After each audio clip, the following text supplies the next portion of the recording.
mengasihiku.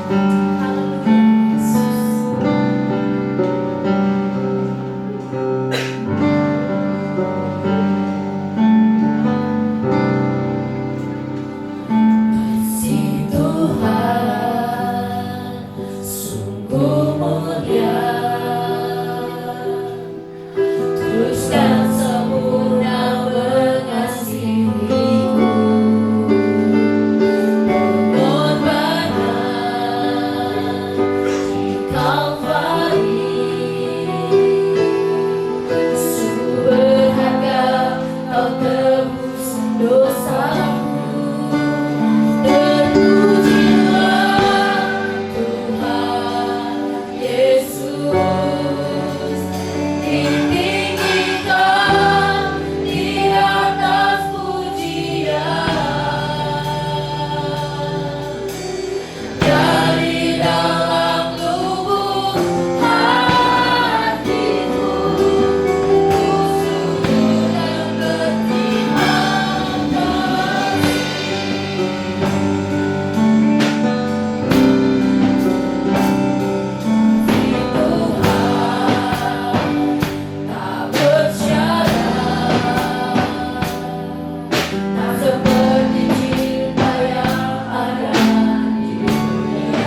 Haleluya Yesus. Sama-sama Tuhan beribadah kepada Engkau.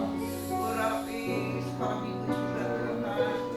Dan semuanya kami boleh menikmati kebersamaan kami Tuhan. Kami boleh tumbuh bersama di dalam kasih Yesus. Yes, Dengan thank you, Lord. firman Tuhan yang diberitakan ya Tuhan.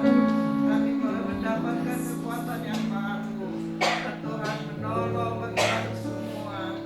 Kami mau serahkan ibadah ini Haleluya. dan berkenan Haleluya hatinya Yesus. di dalam nama Bapa dan Roh Kudus. Terima kasih. Amin. Amin. Saudara boleh salam satu dengan yang lain di dalam kanan. Puji Tuhan. Terima kasih banyak sekali yang sekarang ini kena sakit ya. Tapi kalau kita ada dalam rumah Tuhan, anugerah Tuhan, kita mau besarkan nama Dia. Haleluya.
luar biasa, Bapa yang penuh kasih, Bapa yang selalu memperhatikan seluruh hidup kami, Bapa yang selalu menyediakan yang terbaik bagi kami, Bapa yang menyatakan kemuliaan-Nya di dalam setiap kehidupan kami. Bapa ini juga yang akan berbicara kepada kami. Berbicaralah Bapa kepada kami. Ini kami anak-Mu, ini kami umat-Mu. Kami haus, kami lapar. Puaskan kami hari ini. Kenyangkan roh kami hari ini. Hamba menyerahkan pemberitaan firman ini Roh Kudus, dan biarlah pengurapan Tuhan, hikmat Roh Kudus bersama-sama dengan kami. Dalam nama Tuhan Yesus kami berdoa dan berucap syukur. Haleluya.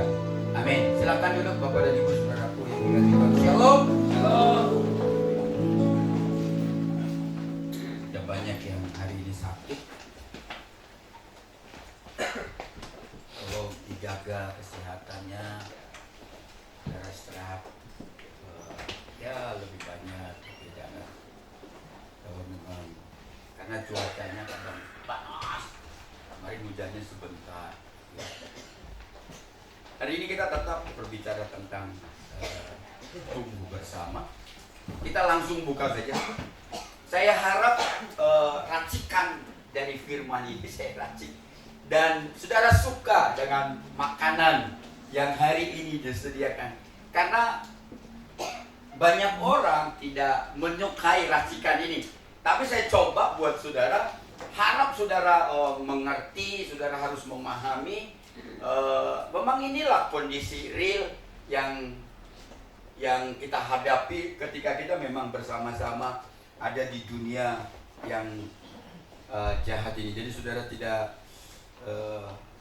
jangan langsung menolaknya, tapi racikan ini saudara terima saja, coba makan, nikmati gitu ya, renungkan, lakukan. Tadi pagi ibadahnya Ibu Pendeta dia ngomong bukan hanya dilakukan tapi bagikan ya. Oke, Matius pasal yang ke-13, mudah-mudahan bisa saudara baca. Terlalu kecil ya, memang Canva itu kecil tulisan-tulisannya. Itunya ya. Ya, LCD-nya harus lebih besar supaya kelihatan. Betul. Ada sekarang yang berapa? Giga, yang besar banget inchinya ya. Mungkin pengurus gereja mana nih? Cepat diganti lah. Ya, ganti pengurus gereja. Tolong diganti supaya kasihan oma-oma udah pakai kacamata bantu tetap juga nggak terbantu untuk membacakannya. Matius pasal yang ke-13 ayat 24 sampai dengan ayat yang ke-30. Thank you. Dikatakan Yesus membentangkan suatu perumpamaan lain lagi kepada mereka. Katanya, berarti ada perumpamaan sebelumnya, saudara. Hal kerajaan sorga itu seumpama orang yang menaburkan benih yang baik di ladangnya. Tetapi pada waktu semua orang tidur, datanglah musuhnya menaburkan benih lalang di antara gandum itu, lalu pergi. Ketika gandum itu tumbuh dan mulai berbulir, nampak juga lalang itu.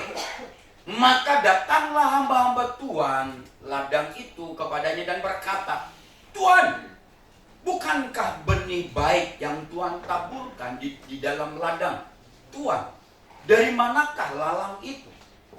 Ayat 28 dikatakan, jawab Tuhan itu, seorang musuh yang melakukannya. Lalu berkatalah hamba-hamba itu kepadanya, jadi maukah Tuhan supaya kami pergi mencabut lalang itu? Tetapi ia berkata, jangan, sebab mungkin gandum itu ikut tercabut pada waktu kamu mencabut lalang itu. Biarlah keduanya tumbuh bersama. Dengan ayat yang ke-30, biarlah keduanya tumbuh tumbuh bersama sampai waktu menuai. Pada waktu itu aku akan berkata kepada para penuai, kumpulkanlah dahulu lalang itu dan ikatlah berkas-berkas untuk dibakar. Kemudian kumpulkanlah gandum itu ke dalam lumbungku.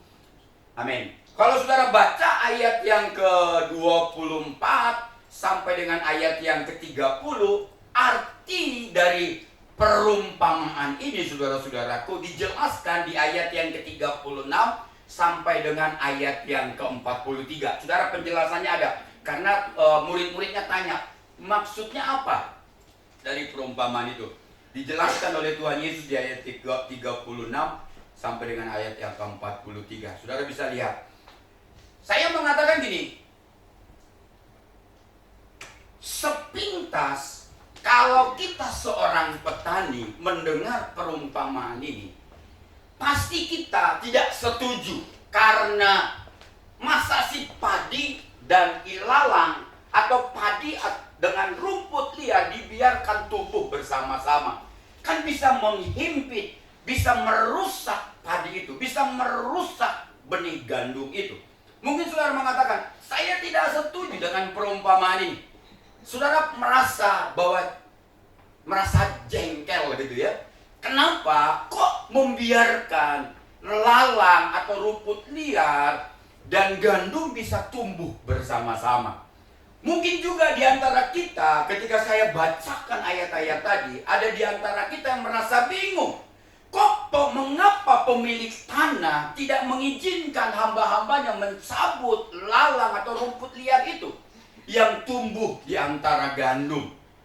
Penjelasannya saudara nanti akan lihat baik-baik di ayat yang ke-36 sampai dengan ayat yang ke-43. Saya ngomong dari perumpamaan ini ada dua topik yang ingin saya bagikan kepada saudara. Ya, ada dua topik. Topik pertama yang akan kita bahas adalah tentang lalang atau rumput liar. Topik yang kedua yang akan kita hari ini perdalam adalah tentang perkataan dari pemilik tanah. Ya, mari kita bahas satu persatu. Ya, kita bahas dari perspektif lalang atau rumput liar. Kalau saudara lihat, yang menjadi pertanyaannya adalah mengapa pemilik ladang gandum ini tidak segera mencabut lalang atau rumput liar ini? Ada beberapa pandangan, ada beberapa penafsir, ada beberapa pendapat yang dikemukakan ketika membaca perumpamaan. Yang pertama, itu kan bisa mengganggu gitu. Orang menganggap bahwa ketika dibiarkan tumbuh bersama-sama itu bisa mengganggu pertumbuhan, kesehatan dari sang gandum. Gitu. Itu pertama pandangannya. Alasan yang lain, pandangan yang lain mengatakan mengapa lalang dan gandum itu dibiarkan tumbuh bersama-sama? Karena kalau lalang itu dicabut, ayat yang ke-29 sampai 30 dikatakan takutnya juga gandum ikut tercabut. Ada juga alasan mengatakan lalang dan rumput liar atau rumput liar kalau tidak segera dicabut itu dikatakan bisa, seperti saya katakan, bisa menghimpit, bisa merusak dari benih itu sendiri, yaitu benih gandum. Coba kita lihat pertama, rumput liar atau lalang saudara-saudaraku yang tumbuh di antara gandum ini. Sebenarnya mengapa tidak dicabut? Ada penelitian mengatakan karena rumput yang tumbuh, lalang yang tumbuh dengan gandum itu mirip-mirip warnanya, susah untuk membedakannya. Kapan bisa dibedakan ini lalang atau gandum? Saat gandum itu sudah akan dipanen, maka warnanya berbeda. Itulah sebabnya pemilik tanah itu yang menanam gandum itu berkata, jangan dicabut, biarkan. Kenapa? Kalau budak-budak hamba-hambanya mencabut lalang itu, takutnya juga gandumnya itu ikut tercabut. Gitu ya. Karena saat itu mustahil hamba-hamba sang pemilik gandum ini bisa membedakan kalau tahap awal itu langsung dicabut lalangnya. Mana gandum, mana rumput liar, atau mana lalang, hanya bisa terlihat jelas saat tanaman ini sudah tumbuh dewasa. Yang kedua, dikatakan sebenarnya ada beberapa pandangan mengatakan kalau tidak segera dicabut, dikatakan saudara-saudaraku, rumput liar itu atau lalang itu, kalau saudara lihat, bisa merusak. Saya katakan, karena jika tidak dicabut atau tidak dipisahkan, ditakutkan tepung dari gandum tersebut akan dirusak. Karena jenis rumput ini bersifat pahit dan agak beracun. Oleh sebab itu ada dua pandangan mengatakan seharusnya dicabut. Tapi kalau saudara baca, dikatakan biarkanlah itu tumbuh bersama-sama. Jadi hari ini kita masih bahas tentang tumbuh bersama-sama. Solusi yang bisa ditawarkan sang pemilik tanah ini adalah secara bersama-sama harus dipanen. Supaya apa? Supaya bisa secara jelas dipisahkan. Jadi pemilik gandum ini bisa membedakan nanti. Oh, ini tuh lalangnya yang kemarin itu. Oh, ini baru gandum. Saudara bisa lihat. Setelah lalangnya sudah dapat dipisahkan, dikatakan diikat lalu dibakar. Karena rumput atau lalang itu hanya seperti saya katakan, hanya bisa dibedakan dengan gandum saat rumput itu atau gandum itu sama-sama dewasa. Pertanyaannya ayat yang ke-30, kita bahas satu-satu. Oke.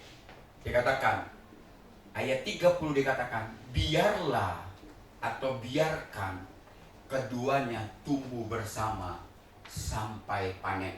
Kita akan bahas ini, kata biarlah. Mengapa dibiarkan? Tadi pandangan-pandangannya sudah banyak. Ada yang ngomong nggak setuju dibiarkan, ada yang mengatakan harus tetap dibiarkan, dan lain sebagainya. Mengapa kata biarlah keduanya tumbuh bersama sampai panen? Ayat 30 saudara bisa baca. Ayat 38 dikatakan begini saudara. Siapa lalang atau rumput liar yang tumbuh di dalam gandum? Ayat 38 saudara baca. Ladang itu berbicara tentang dunia, lalang itu berbicara tentang si jahat. Bayangkan kalau saudara ngomong, kok orang baik dan orang jahat itu kok dibiarkan aja tumbuh gitu. Hidup berdampingan, hidup berjalan gitu ya. Itu adalah para penjahat. Lalang itu adalah berbicara tentang si jahat, para penjahat. Saya mengatakan ini adalah orang-orang yang ingin dicabut sampai ke akar-akarnya. Kalau bisa dimusnahkan gitu kan. Ini adalah orang-orang yang kita ingin kunci, tapi kuncinya kita buang. Kita gembok, tapi kuncinya kita buang. Supaya dia terkunci selama-lamanya. Ini adalah lalang itu, si jahat itu. Ini adalah orang-orang yang ingin kita ikat. Gitu ya, kita ikat di kursi listrik. Sehingga dia di listrik sampai mati. Karena terlalu jahat. Ini adalah orang-orang yang ingin kita bom, saudara. Supaya dia musnah selama-lamanya. Gitu. Tapi kenapa Tuhan Yesus ingin mengizinkan mereka berdampingan dengan umat Tuhan, yaitu gandum, saudara? Ini adalah penjahat yang ingin kita penjarakan sampai dia mati. Ketika Anda tahu bahwa rumput liar ini ditujukan kepada orang-orang jahat, langsung saudara berpikir, ini tidak masuk akal pakai ini. Ini tidak hadir. Masa orang-orang jahat tetap berdampingan dengan umat Tuhan? Mungkin juga saudara mengatakan, aku kecewa pakainya didengarkan perumpamaan ini. Gitu kan? Padahal kita selama ini kita doakan, Tuhan, biar orang itu cepat mati. Gitu kan? Ditabrak mobil. Gitu. Biarkan dia jatuh dari lantai 30. Gitu. Supaya dia mati. Gitu kan? Biarkan dia disambar petir. Gitu kan? Biasanya kita ngomong gitu. Tapi dari perumpamaan ini, biarkanlah mereka. Mungkin saudara berkata, justru selama ini pakaian ini, saya bertanya, di manakah Tuhan ketika kejahatan itu bertambah dan merajalela di dunia? Dari perumpamaan ini seakan-akan bertolak belakang dari hati kita, dari pikiran kita. Gitu. Sebelum saya ngomong ini, sebelum kekecewaan Anda berlanjut, mari kita perhatikan bagian yang kedua, yaitu perkataan dari pemilik gandum ini. Perkataannya kita lihat. Ingat saudara-saudaraku, sebelum kita masuk ya, ingat. Perumpamaan ini tidak menyangkal adanya lalang. Tidak menyangkal adanya kejahatan di dunia ini. Tidak menyangkal adanya perbuatan-perbuatan keji di dalam dunia ini.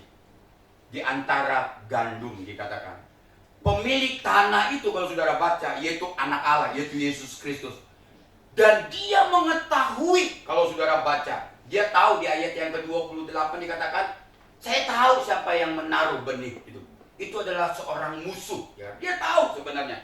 Jadi dia tahu orang-orang jahat, kelakuan orang-orang jahat itu. Dia tahu seberapa jahat, seberapa keji dia. Tuhan tahu. Perumpamaan ini sekali lagi tidak menyangka bahwa memang ada orang-orang yang sangat jahat di bumi ini. Penuh dengan, Yesus tahu dunia ini yang tempat kita sekarang adalah tempat yang penuh dengan kejahatan. Dunia ini yang kita tempati sekarang ini adalah tempat di mana manusia itu sangat rusak, sangat bejat, sangat tidak sopan, saudara-saudara. Tapi dikatakan, saudaraku, biarkanlah tumbuh bersama-sama. Mari kembali kepada perkataan sang pemilik ladang ini. Biarkanlah keduanya tumbuh bersama-sama sampai panen. Tapi ingat, kata sampai panen ada endingnya. Ada batas waktunya dia berbuat jahat. Kalau nggak kembali sama Tuhan, habis dia. Ayat 30 tadi. Ya, mari. Kata biarkanlah, ada banyak yang menerjemahkannya sampai saya pusing dulu. Melihat terjemahnya. Dari bahasa aslinya itu sangat luas artinya. Salah satu artinya dari bahasa aslinya, biarkanlah, itu mengizinkan. Izinkanlah dia tumbuh. Izinkan dia bisa tumbuh bersama dengan gandum itu. Gitu. Tetapi arti yang utamanya, ada juga yang mengatakan arti yang utamanya kata biarkanlah itu maafkanlah dia. Gitu. Ampunilah dia, gitu kan? Itu kalau saudara perhatikan sama seperti ketika Yesus mengajarkan doa Bapa kami. Ampunilah dosa kami sama seperti kami mengampuni orang yang bersalah kepada kami. Ada juga yang mengatakan sebenarnya makna dari kata biarkanlah itu bicara dengan dua hal. Kesabaran dan pengampunan. Butuh kesabaran dan juga butuh pengampunan.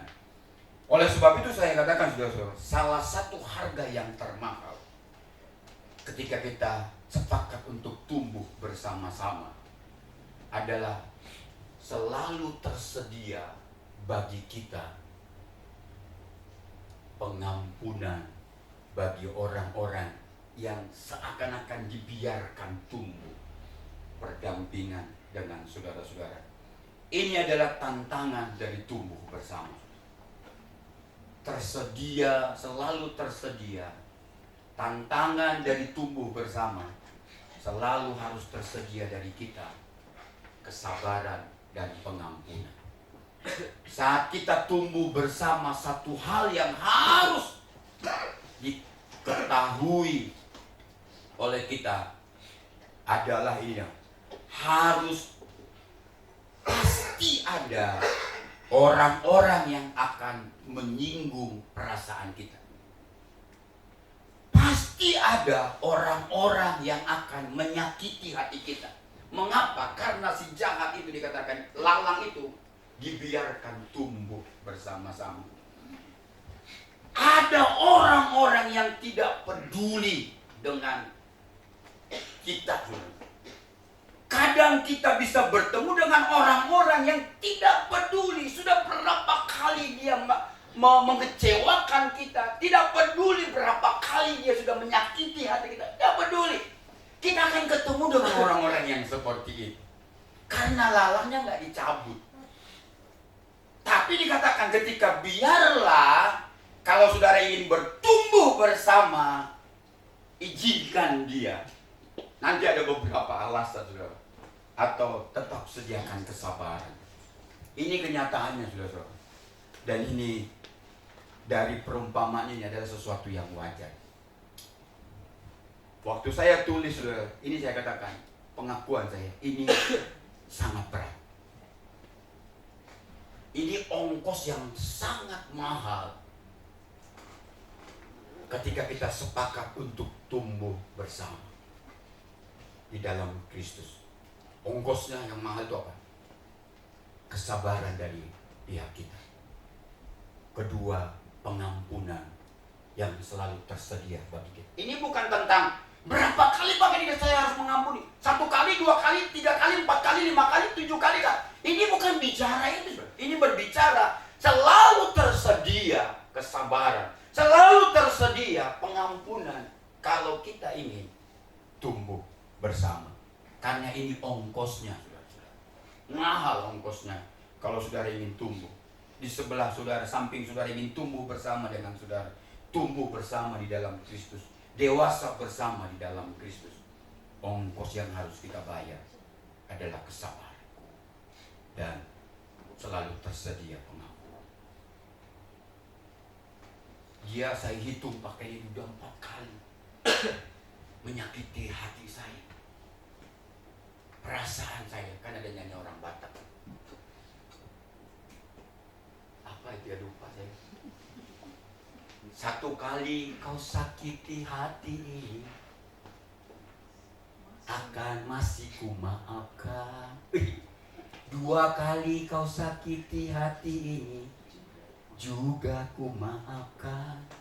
Tapi jangan, kata tapi itu gak berlaku bagi kita. Tapi jangan sampai 3 kali bogemnya diganti. Ini gak berlaku, ini ongkos dari tumbuh bersama di dalam Kristus. Mau dia berkali-kali, berulang kita ngomong, perkataanmu itu loh, menyakiti hati saya. Tetap dia ulang lagi. Kita harus apa? Ini ongkos yang mahal. Mengampuni. Karena memang kita sedang mengizinkan dia untuk tumbuh bersama lalang dan gandum. Bukan waktunya, belum waktunya dicabut. Jangan ngomong, kita cabut sekarang Pak Kennedy. Lah gandumnya belum tua, gandumnya belum bisa dipanen. Jangan dicabut, izinkan dia. Dikatakan, biarkan dia. Dari pihak kita harus tersedia kesabaran dan pengampunan. Ini memang berat, saya katakan. Ketika kejahatan, ketika ketidakbaikan, ketika ketidakadilan nyata-nyata dilakukan orang lain kepada kita, tetapi perumpamaan ini berkata, kita tidak boleh mencabut lalangnya. Kita tidak boleh membalasnya. Kita tidak boleh mencabut rumput liarnya. Belum waktunya. Ini ongkosnya mahal, saudara-saudaraku. Sangat mahal bagi saya. Itulah sebabnya di pendahuluan saya katakan, apakah racikan firman ini saudara sukai atau tidak? Karena kita paling suka, saudara-saudaraku. Ketika dia berbuat jahat, kita doakan, dia mati. Senang saya. Kemarin saya ketemu dengan, kami kumpulkan gembala-gembala di wilayah Bandung.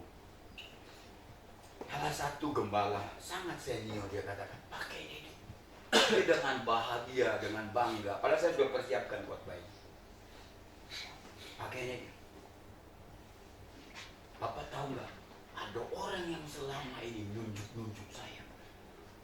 Maki-maki saya sebagai gembala. Sekarang dia sudah buta. Dia bangga. Saya ngomong, Alkitab nggak pernah ngomong bahwa karena dia marah-marah sama gembala tiba-tiba dia jadi buta. Sekarang jadi buta pakai ini. Dia dulu hebat, kaya. Sekarang sekarang dia buta, nggak bisa ke gereja lagi. Saya mengambil satu kesimpulan. Apakah benar karena bapak ini mungkin pernah marahin gembalanya, tiba-tiba Tuhan kasih buta dia? Masih muda. Kena glukoma gitu, apalah namanya, saya lupa lah. Bapak saya nggak sebut namanya, padahal saya tahu namanya. Ini enggak, sebenarnya dia bangga gitu. Ketika orang menjahati dia langsung dikutuk Tuhan. Tapi perumpamaan ini tidak memberi ruang kepada kita untuk mengutuki orang lain. Tidak memberi ruang kepada kita untuk membalaskan. Walaupun dia berulang-ulang menyakiti, merusak nama baik kita, saudara-saudara. Karena dengan mencabutnya dikatakan itu hanya akan menambah kerugian. Ya 29, itu akan menambah kerugian kepada pemilik gandum itu. Karena takutnya gandumnya bisa kecabut. Tidak ada ruang untuk mencabut lalang yang juga kita tahu dia memang sangat jahat. Ini berapa kali dia bohongin saya pakai ini. Izinkan dia tumbuh. Karena ongkos dari pertumbuhan tumbuh bersama ini memang saya katakan sangat mahal.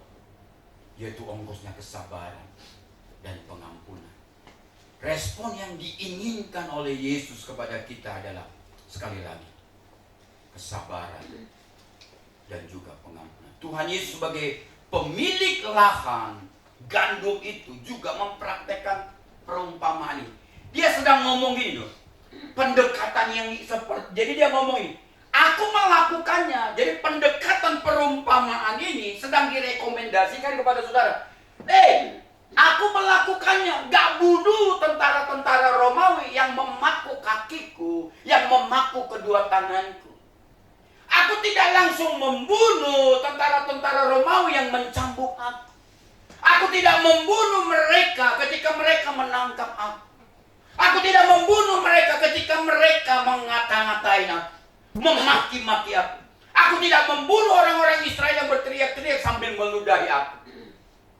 Jadi dia sedang merekomendasikan, kalau kamu mau tumbuh bersama seperti Kristus, aku rekomendasikan, izinkan dia juga tumbuh bersama-sama.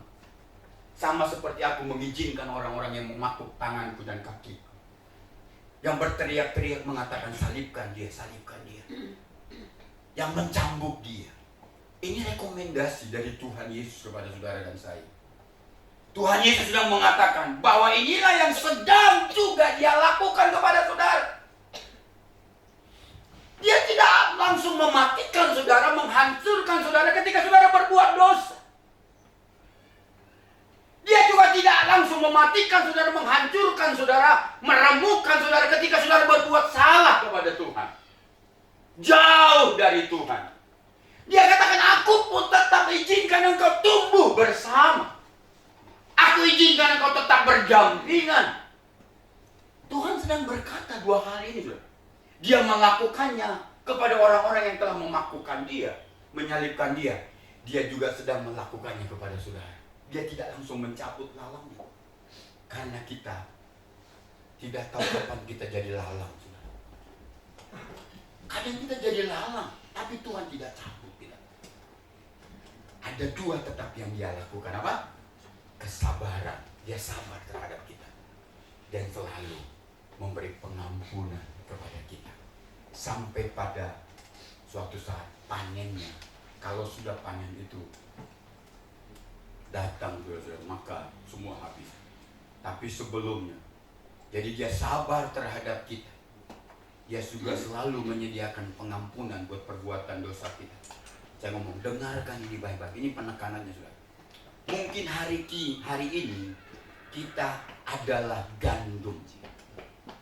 Tetapi terkadang kita bisa berubah menjadi lalang atau rumput liar, saudara-saudara. Saya senang dengan perkataan Agustinus. Dengarkan seruan Ibu Lilis beli yang lebih gede. Saya juga nggak bisa baca, padahal udah dekat ini. Pengurus gereja beli yang lebih gede. Dikatakan, bisa saudara bacakah? Ada, ini Agustinus, bapak gereja ya, salah satu bapak gereja mengomentari perumpamaan ini. Dia ngomong gini, ada perbedaan antara manusia, biji-bijian asli, dan rumput liar asli. Apa perbedaannya?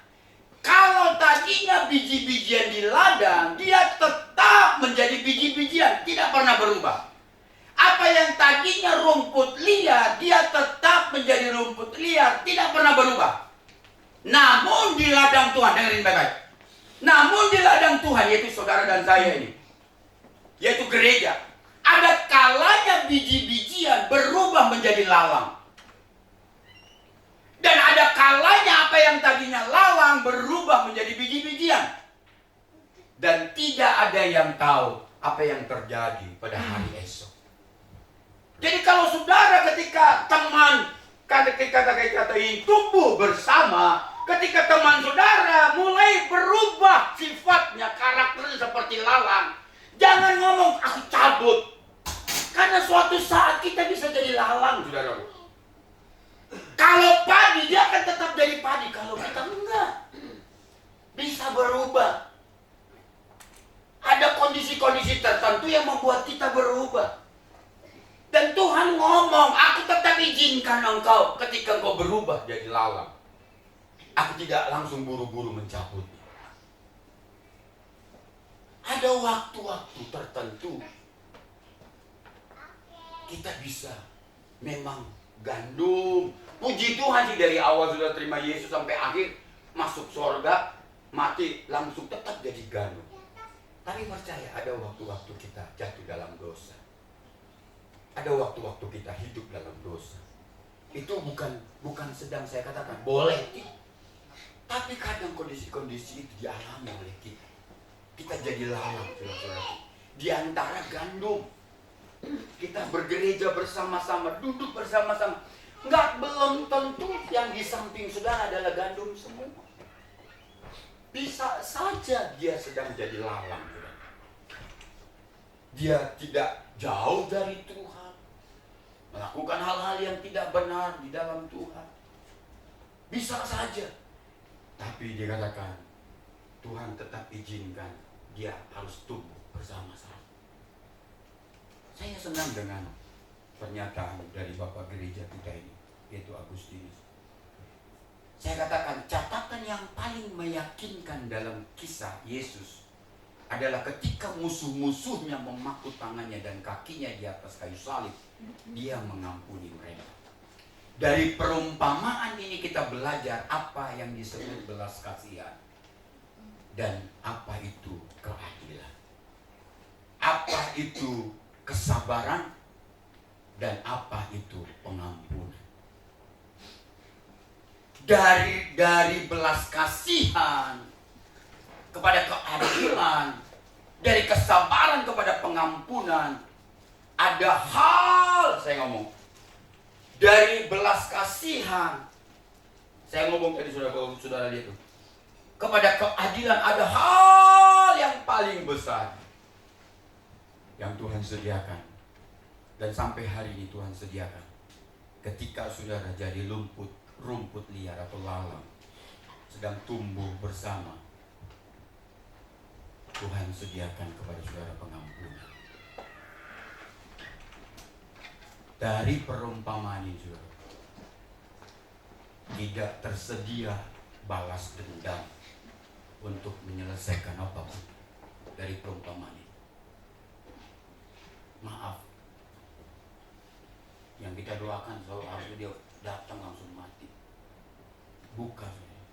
Saya tidak setuju pernyataan Pak Gembala kemarin. Dia langsung menerima pakainya. Dia buta. Saya sebenarnya, kalau dari perumpamaan tidak tersedia balas dendam dari kita. Mengapa? Balas dendam, di ayat 29 dikatakan akan menambah kerugian kepada kita. Akan menambah kerugian karena takut tercabut benih atau gandumnya, saudara. Perumpamaan ini tidak meminta kita untuk fokus hanya pada rumput liar. Mulailah fokus pada panen yang besar. Saya ngomong makna dari kata biarkan, tadi saya sudah sebut ya.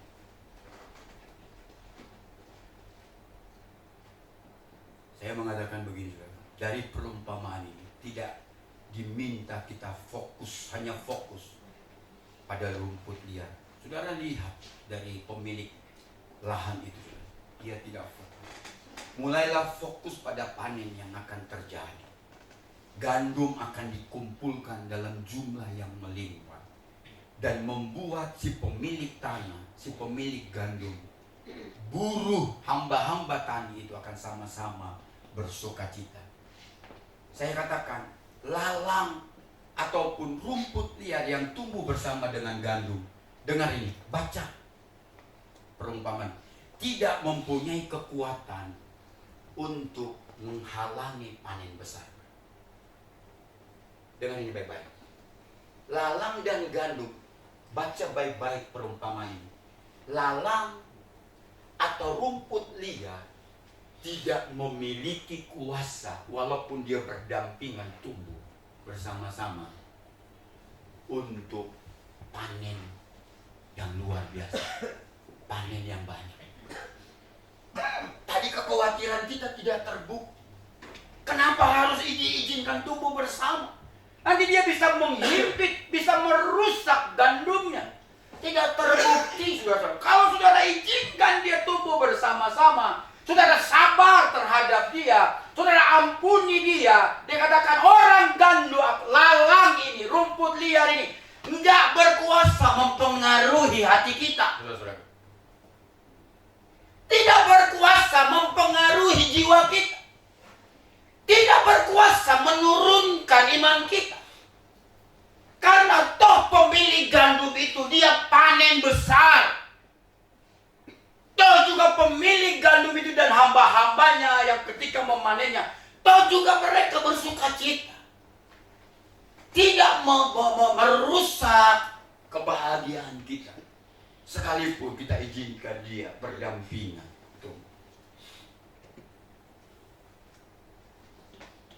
Jangan fokus.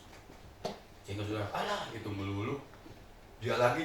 Tuhan, saya berdoa supaya besok dia jangan di samping saya kalau duduk di hari Minggu. Dia ganggu melulu, dia ngomong terus gitu. Dia cerita terus. Izinkan dia tumbuh, saudara. Jangan cabut. Karena harga dari sebuah dari harga dari sebuah tumbuh bersama adalah kesabaran dan pengampunan. Kalau saudara baca ayat 43 sebagai terakhir, perumpamaan ini berakhir dengan kemenangan, saudara. Perumpamaan ini berakhir dengan panen yang gemilang. Ayat 43 dikatakan, orang benar akan bersinar seperti matahari dalam kerajaan Bapa mereka.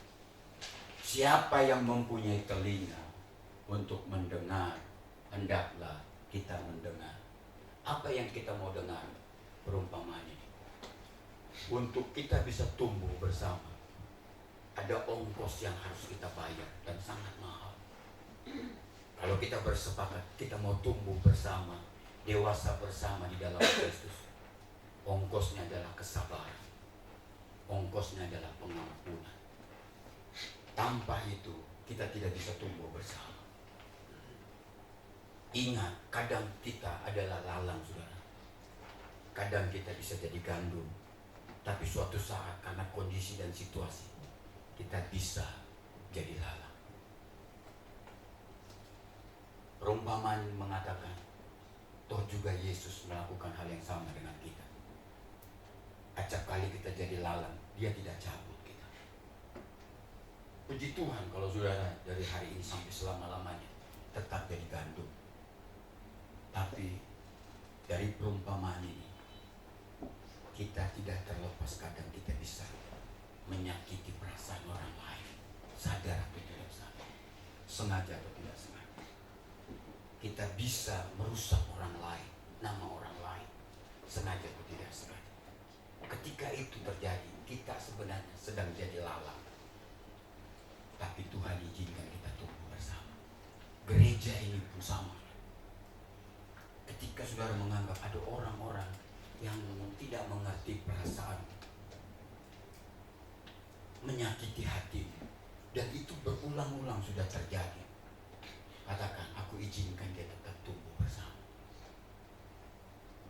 Walaupun kita harus tegur di Alkitab, katakan, walaupun kita harus doakan dia, jangan cabut. Karena ketika kita mencabutnya, itu bisa menambah kerugian bagi kita. Tuhan Yesus memberkati. Mari kita berdoa bersama-sama.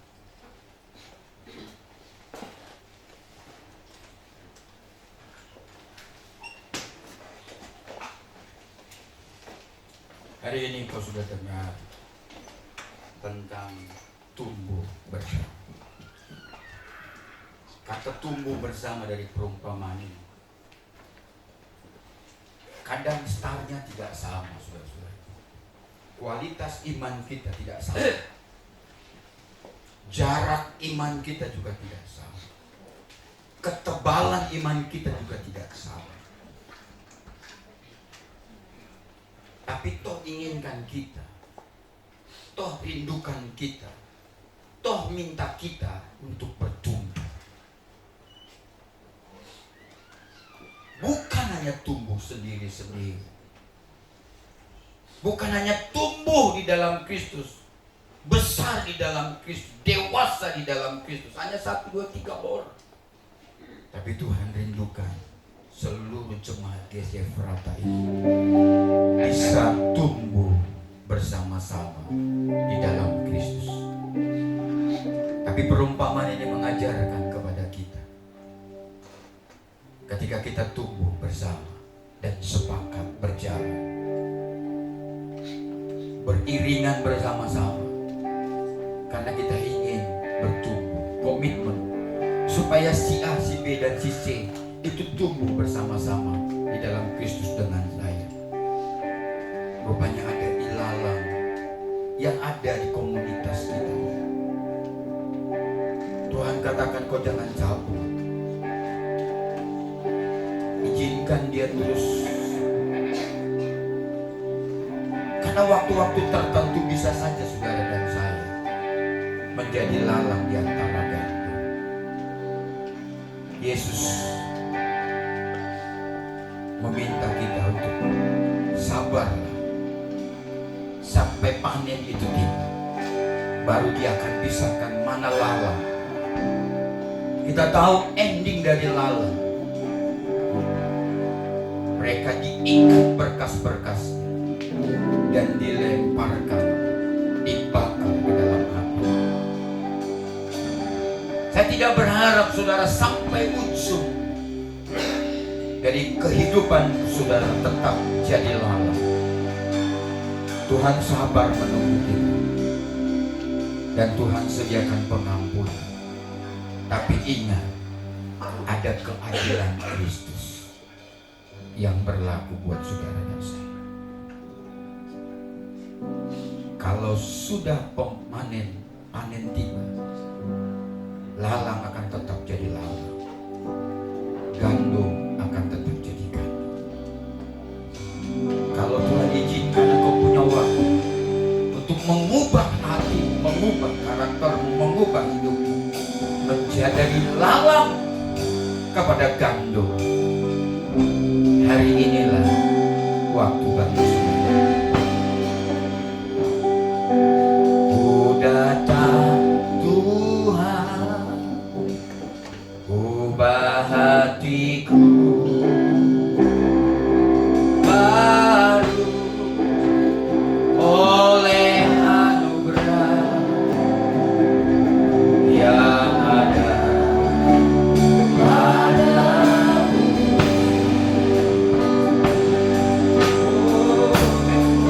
Ini tahu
lemparkan pertanyaan kepada hatimu, kepada dirimu.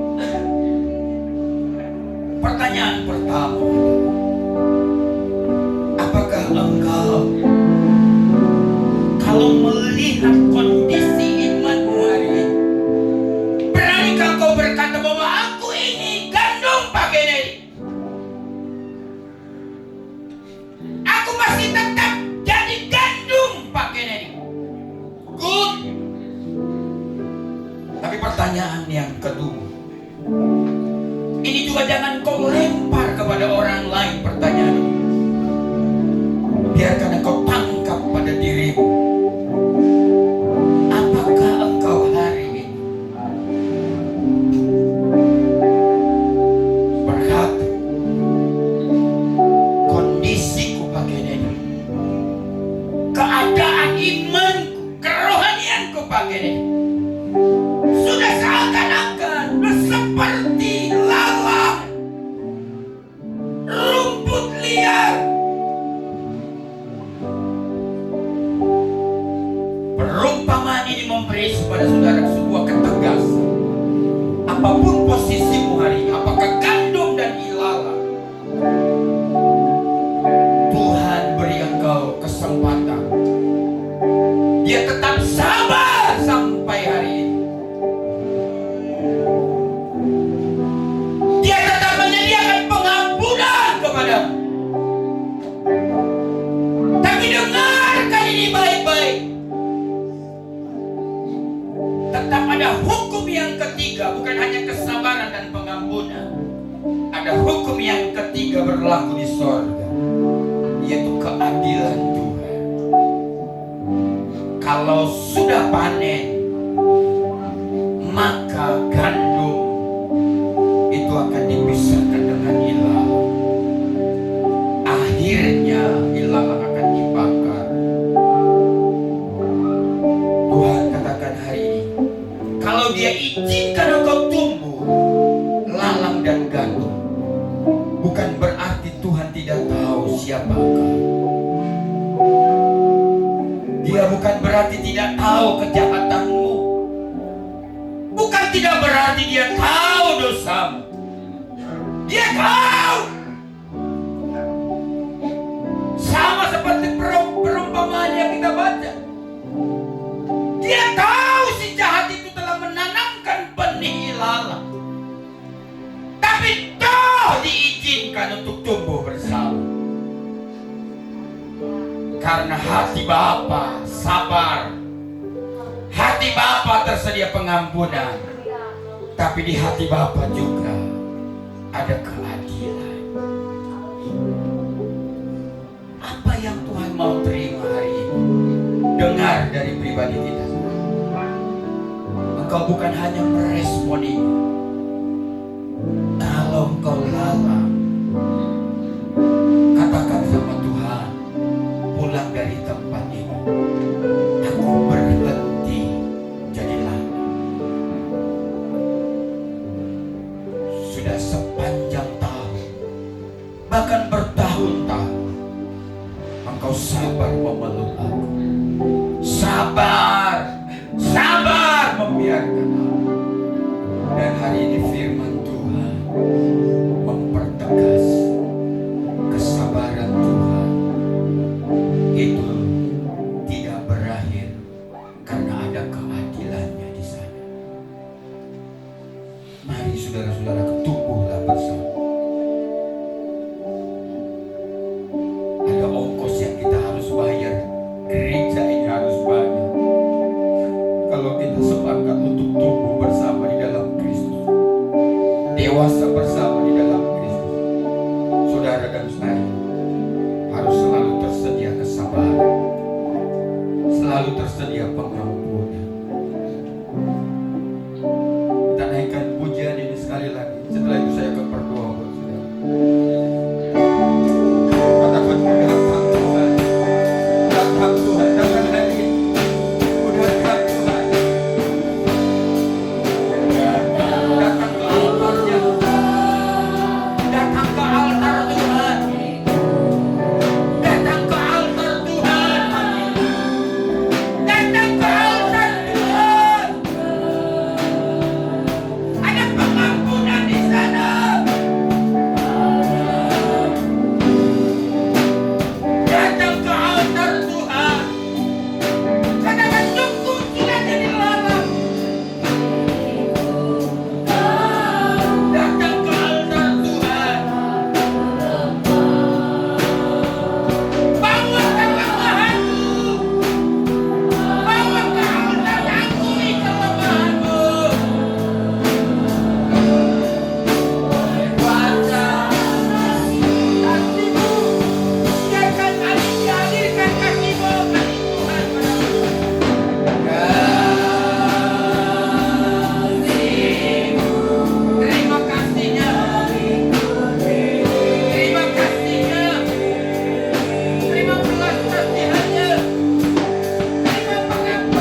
kami.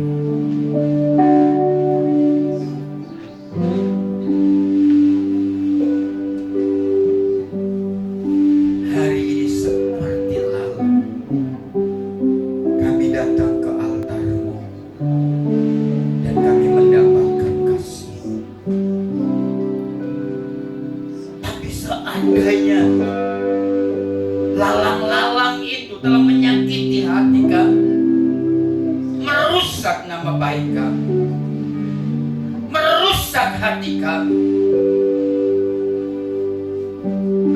hari ini kami mau melepaskan pengampunan kepada mereka. Kami ampuni mereka. Jangan sampai detik ini mereka mengganggu. Kami akan tetap sabar, karena kami ingin dia tumbuh berjumpa dengan Kristus. Kalau Kau sabar kepada kami mau belajar untuk sabar kepada orang-orang yang seperti ini. Kalau Kau selalu menyediakan pengampunan kepada kami, Tuhan, kami belajar untuk menyediakan pengampunan kepada mereka.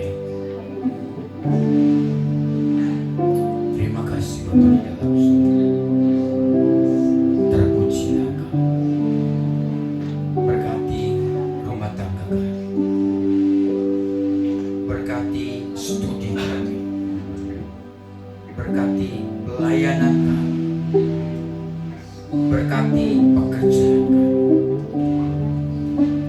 berkati usaha, bisnis, toko kami, berkati anak-anak kami. Kalau dalam minggu-minggu ini ada keputusan-keputusan yang coba kami ambil, sertai dan tolong keputusan yang terbaik yang bersumber dari Tuhan yang dapat kami putuskan. Hamba berdoa untuk seluruh persembahan kami, persembahan umum dan diakonia hari ini yang kami bawa. Tuhan jamah dan berkati persembahan kami. Angkatlah saudara-saudaraku yang dikasih Tuhan, karena Kau akan pulang dan meninggalkan tempat ini. Pulanglah kekasih-kekasih Tuhan, bawalah berkat